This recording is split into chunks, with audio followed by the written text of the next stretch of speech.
그래서 매년 이런 후회를 합니다. 아, 같이 준비할 걸. 필기 합격 덜컥 해버리고 저희 학원에 꼭 와서 매년 있어요. 선생님, 그럼 제가 다시 되묻습니다.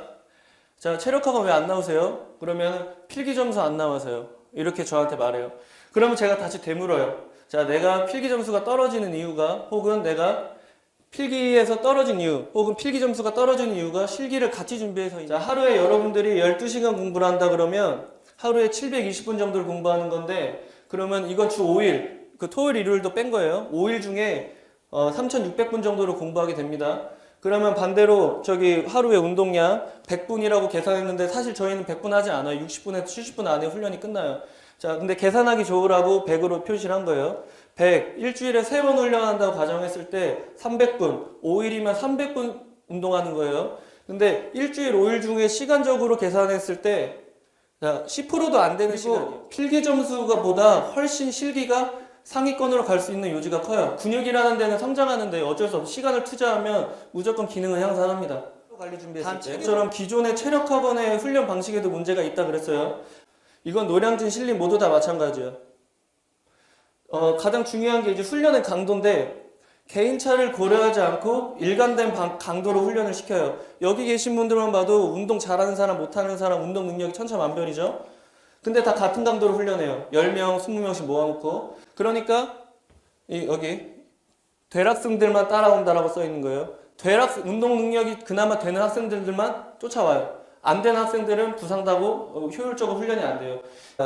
교관이 전체 윗몸 일으키기 30번 실시하면 이시영에게는 굉장히 쉬운 횟수죠. 30개 후다다다 끝나요. 근데 옆에 누군지 모르겠는 할때 누구는 난 10개밖에 못하는데, 혹은 하나도 못하는 사람이 있을 수도 있어요.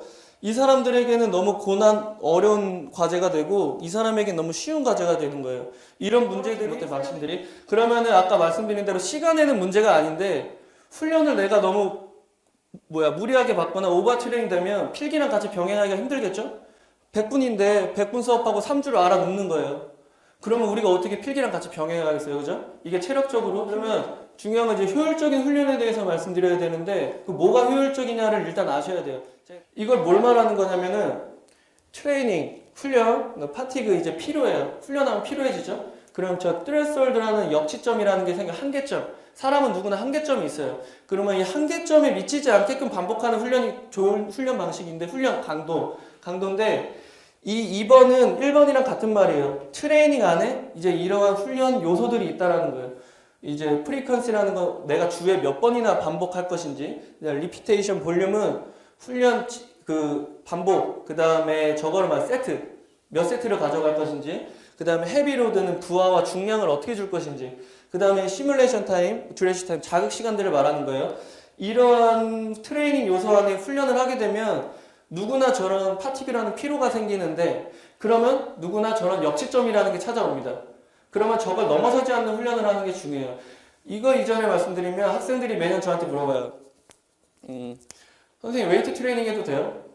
저 웨이트랑 병행해도 돼요? 혹은 저희 말고도 여러 실기 학원들이 있습니다. 그러면 실기 학원들마다 자기 학생들의 기능을 향상시키려고 훈련을 시키는 훈련 방법들이 있는 학원들이 주로 있어요.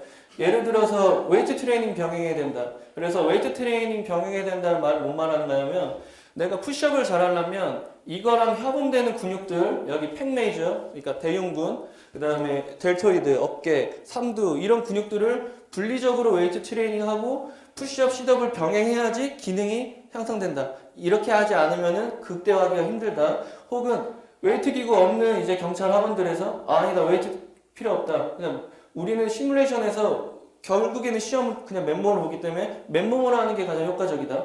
혹은 밴딩을 활용해야 된다. 혹은 코어를 발달해야 된다. 여러 가지 학원들마다 노하우가 있는데, 그거에 대한 거를 제가 정확히 설명드리면, 결론을 지어주면, 근육이라는 그런 티슈는 결국에는 어떻게든 트레이닝 받고 휴식 받으면 늘어요.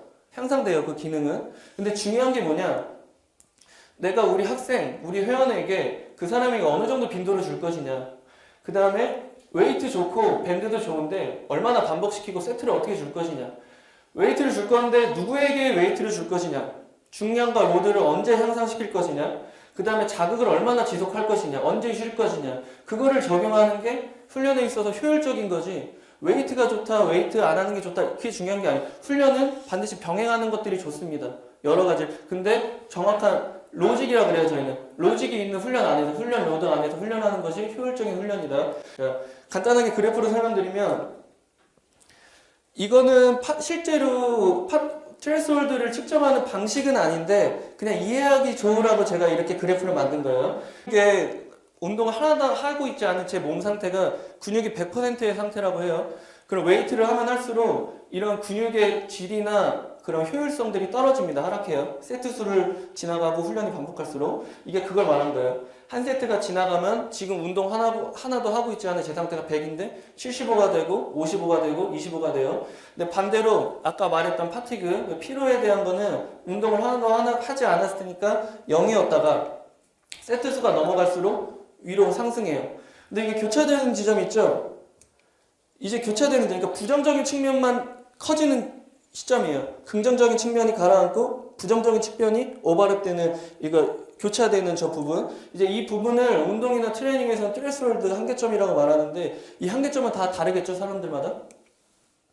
그래서 여기를 넘어서는 순간 여기 오버 트레이닝이라고 써 있는 거예요.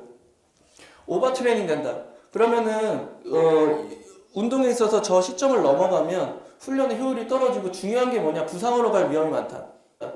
반대로 이 시점 바로 이전에 80에서 90%의 강도로 훈련하는 것을 나이스 트레이닝, 좋은 트레이닝이라고 하는데, 이것을 지속 반복해야지 이 기능이 향상되고 가장 효과적이고 트레스홀드가 점점 멀어진다. 기능이 좋아진다라는 거예요, 말 그대로.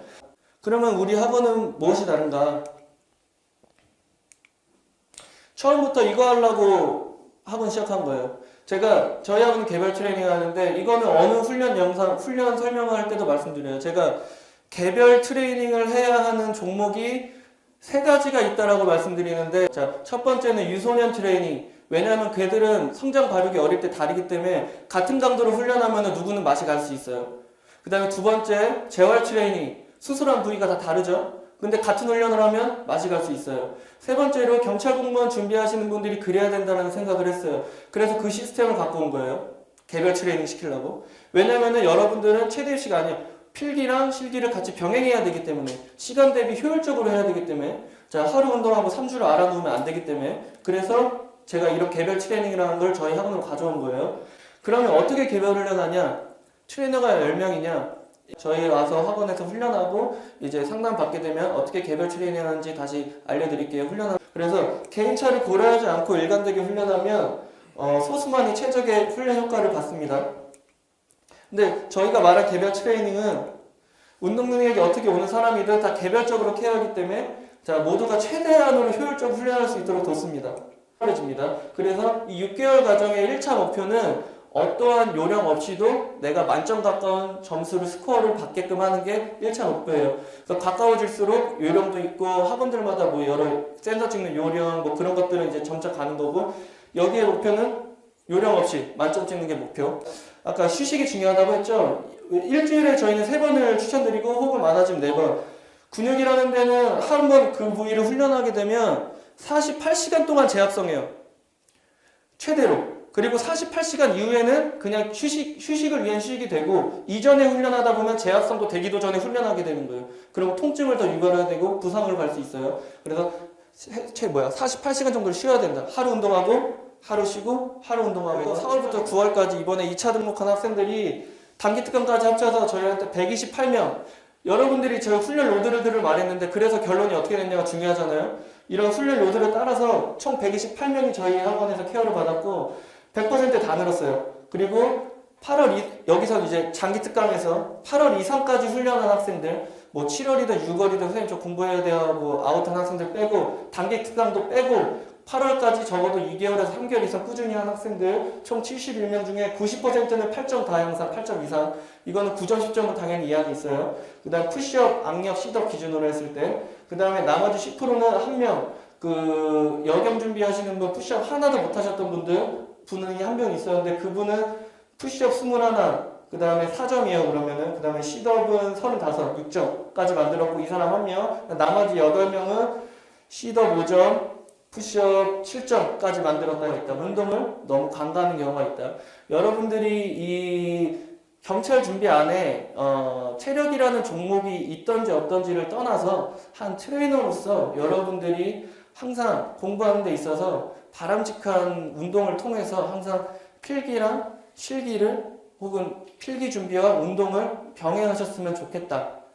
건강과 우리의 행복한 바디를 위해서 그랬으면 좋겠다라는 생각으로 마지막 말씀드리면서 자, 훈련 설명 마치겠습니다. 감사합니다.